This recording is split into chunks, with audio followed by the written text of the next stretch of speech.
के करा में बाबू रही है के करा में माई।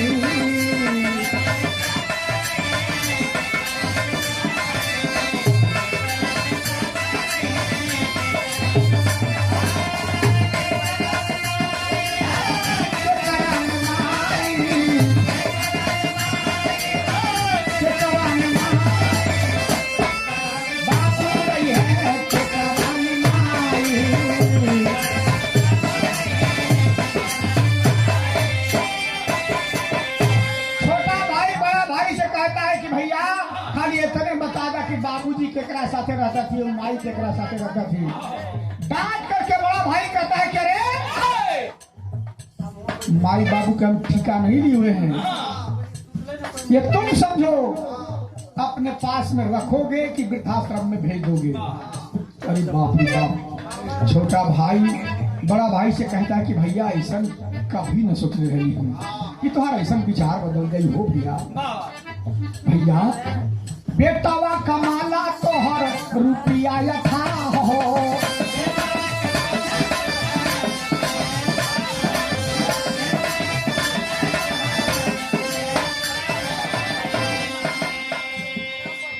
तीनों बेटियन के तोहर हो गईल विवाह हो।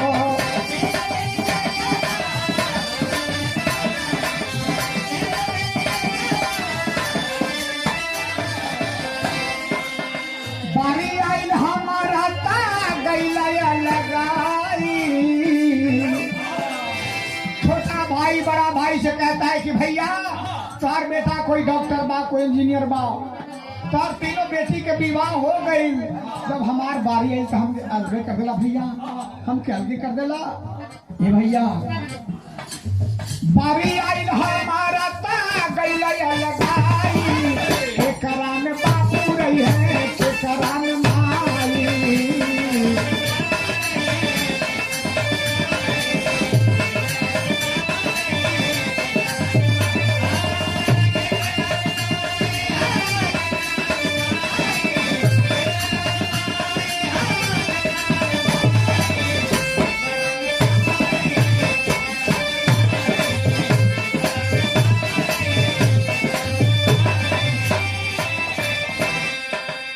छोटा भाई बड़ा भाई से कहता है कि भैया जब हमार बेटा स्कूल से पढ़ के आई ना तो हमसे सवाल किया जा। तो कहा सवाल किले?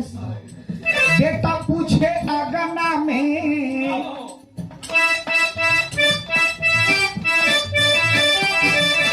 कैसन लकीर बा।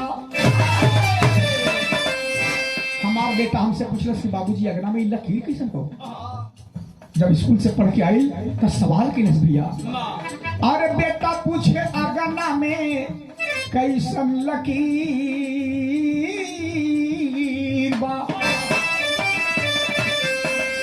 जाना तो हम कहा समझौली, ओके समझौली बेटा, ओके समझौली बेटा, फूटल तक कदीर।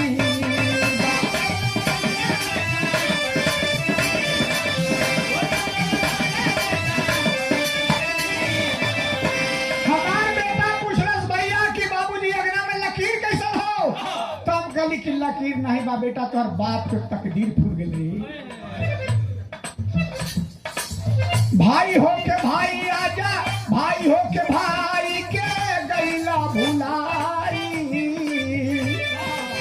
भाई हो के भाई के गईला भुलाई।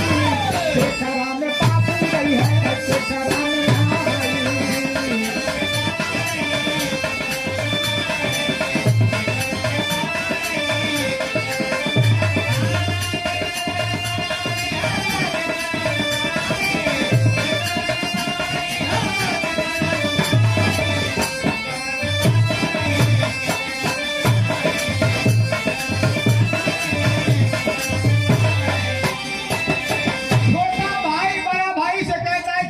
सब कुछ ठीक बा, लेकिन एगो नहीं हो रहा बात छोटा सा भैया।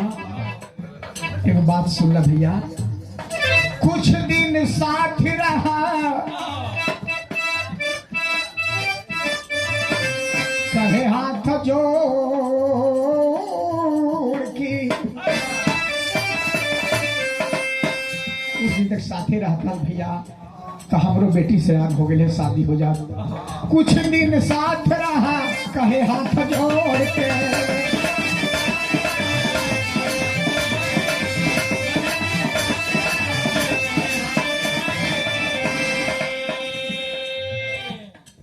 कहे जात बाया भैया ऐसा में छोड़ के।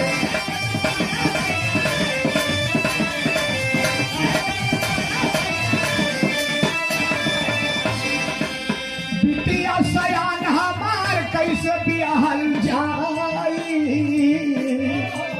भैया सब दिन हम खेती किसानी करे के हाल जानी भैया, रुपया पैसा के हाल न जल्दी। साल भर में 2 बार के घर पर तू ही गेहूं बेचला, तू ही धान बेचला, रुपया पैसा तू अपने पास में रखला। हम खाली बस कमाए के खाए के पहने कपड़ा पहने के हाल जानी भैया, और हाल ना जानी भैया कि कैसे का होला। जब हमार बारी आई तो हम क्या आगे कह दिला भैया, कुछ दिन तक साथ रहता तो हमारे बेटी के शादी विवाह हो जाए थल। डांट करके बड़ा भाई कहता है क्या रे, अरे ये मेरा कृपा कहो कि तुमको अभी तक हम साथ ढो रहे थे, अब तो तुमको तो 10 साल पहले ही मालगे कर देते हम। अरे बॉम्बे में मेरा साथी संगी पूछते हैं कि ये कौन है, तो तुम्हें भाई कहने मुझे शर्म आता है।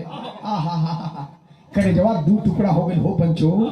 छोटा भाई आंख से झरझर झरझर आंसू बहाने लगा, रोने लगा। भैया बस यही दिन दिखावे कि तुम्हारे बाकी रहना है। जा जा भैया जा, जा तू सदा खुश रहा, बन जा धनवान हो।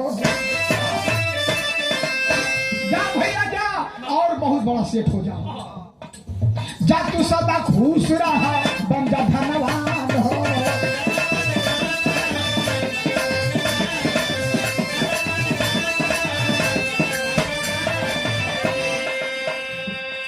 रहिया निहारी तोहर, रहिया निहारी तोहर दुआरा किसान हो।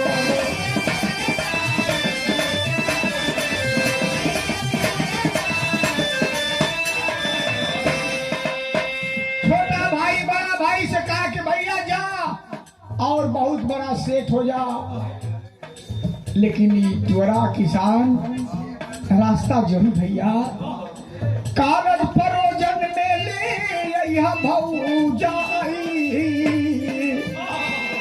जब हमारी बेटी के बियाह हुई ना भैया, तो खाली दरवाजा पर आकर के चट्टान जैसे खड़ा हो जाई बना, तो हमारा मर्यादा पार हो जाई, इज्जत बन जाई, दुनिया हंसी ना हो भैया। नहीं तो गांव घर हंस के मुआ गई हो कि सब दिन भैया के भर रही, आज भैया सदियों भी होगा ना पूछो, दरवाजा पर आइबो न कर लो।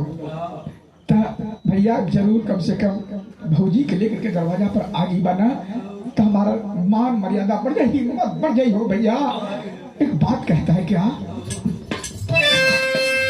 जा तू सदा खुश रहा, बन जा धनवान हो।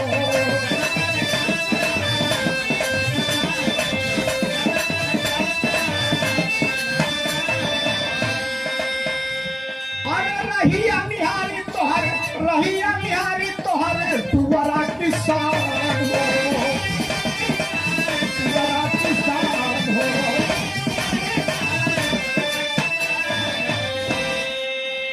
हर कागज परोजन में ले यहा भौजाई, कागज परोजन में ले यहा भौजाई। एकरा में बाबू रही है, एकरा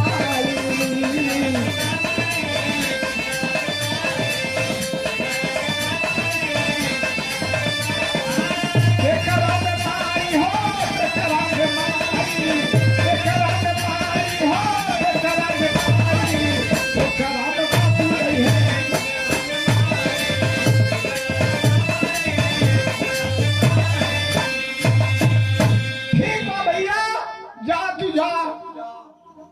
छोटा भाई कहता है कि जा तू बहुत बड़ा सेठ और हो जा, माई बाबू के कहते कि वृद्धाश्रम में रखे बदे। अरे मेहनत करके किसानी करके जौन जूरी आती हुई खिलाए, नून रोटी खाए, नून रोटी खिलाए, लेकिन माई और बाबूजी के वृद्धाश्रम में ना भेजा हो भैया। कहे कि धरती के साक्षात भगवान माता से बढ़ के न कोई देवी, न पिता से बढ़ के न कोई देवता। और इन लोगों के कैसे हम भला वृद्धाश्रम में भेज दे भैया, तो कई इंसल्ट होता तो कई इज्जत जात हो, लेकिन तोरा किसान की इज्जत न जात हो भैया, ई मजदूरवा की इज्जत न जात हो। ठीक बात अपने रहा। वह लड़का आंख से आंसू को पोंछ लिया और दरवाजा पर आया। दरवाजा पर आकर के देखता है कि वही पंच खड़े हैं, वही बेंच बैठे हुए हैं जो बंटवारा किए थे। समझा रहे कि अरे बेटा, क्या समझाते हैं? लालेश्वर द्वारका नाथ दिहले दिलासा,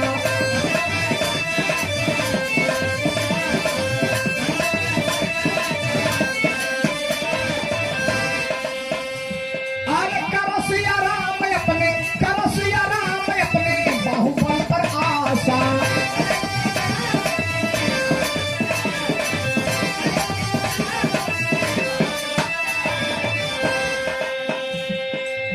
वही पंच समझा रहे कि अरे बेटा, इस दुनिया में अगर भरोसा करना है तो भाई के समझा रहे हैं पंच लोग, लेकिन ये गीत के माध्यम से समाज के लोगों को, नौजवानों को संदेश है कि अगर इस दुनिया में भरोसा करना है तो अपने आप पर भरोसा करिए, अपने हुनर पर भरोसा करिए, अपने परुषता पर भरोसा करिए, अपने एक्टिविटी पर भरोसा करिए, अपने बुद्धि विवेक पर भरोसा करिए।